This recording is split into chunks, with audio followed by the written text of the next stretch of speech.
This video is built from a single X article in the public repository it points to.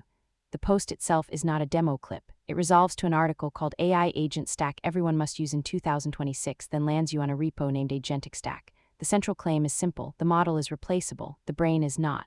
What compounds over time is memory, reusable skills, and the protocols that fence the agent in. So instead of reviewing a flashy launch video, we're reviewing the actual files, diagrams, docs, and demo artifacts that make the thesis concrete.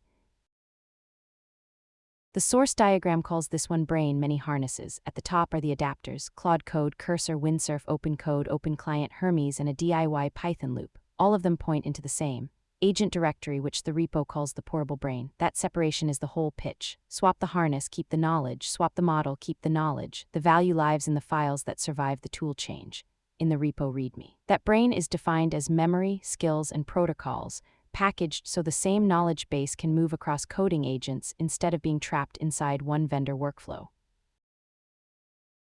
The memory section is where the repo gets more specific than most agent demos. In docs/architecture and in agent/agents, memory is split into 4 layers. Working memory holds the live task state. Episodic memory records what happened in prior runs. Semantic memory stores distilled lessons that should outlive any one session. Personal memory keeps the user-specific conventions separate from global advice. The reason for the split is retention policy. Active task state should change constantly, stable lessons should not, and personal preference should never get merged into general truth. The diagram even calls out a nightly auto dream flow that promotes, decays, and archives memory over time. The skill layer is about reusable behavior, but the article makes a second point that matters just as much. Skill loading has to stay lean. The repo ships a small index and a machine-readable manifest that can always load, then the full skill.md only appears when a trigger matches the task. That is progressive disclosure. In the demo asset from the repo, you can literally see seed skills like SkillForge, Memory Manager, and Git Proxy. The article argues that if you dump every skill into context on every run, performance gets worse, not better. So the skill system is not just a library, it is also a context budget strategy. Protocols are the part most builders skip, and the repo makes that explicit. Inside agent/protocols, there is a permissions file, a delegation spec, and type tool schemas for shell, GitHub, and APIs.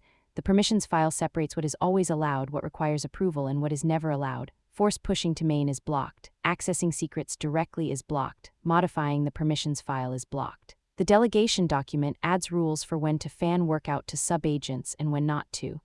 The idea is that skills describe what to do, but protocols decide how it may be done and where the hard boundaries lie. One of the best ideas in the article is the thin conductor. The harness should not try to be the brain. It should stay small and focus on retrieving the right context fragments into the model window. The article says build context matters more than the model call because the model can only reason over what actually gets loaded. The priority order in the article is personal preferences first, semantic lessons second, recent episodes third, match skills fourth, and permissions last. That sounds mechanical, but it solves a real problem. Around the 90-day mark, the author says the system ballooned past 90,000 tokens before the model had even started thinking. Progressive disclosure pulled it back under control. The repo is strongest when it describes how the system compounds. Skills log their actions to episodic memory. A dream cycle clusters recurring patterns. Candidate lessons get reviewed and promoted into semantic memory. Self-rewrite hooks let skills update their own instructions when the evidence is clear. In the article's 90-day section, the author describes the first 2 weeks as frustrating, then says the stack starts clicking once Memory Manager enters the loop. By week 4 or 5, the agent is already editing skills based on failures. By week 8, forgotten but useful skills start resurfacing because the system is generalizing from repeated work. That feedback loop is the real product, not any single file. If you want the practical version, the repo also gives you a straightforward install path.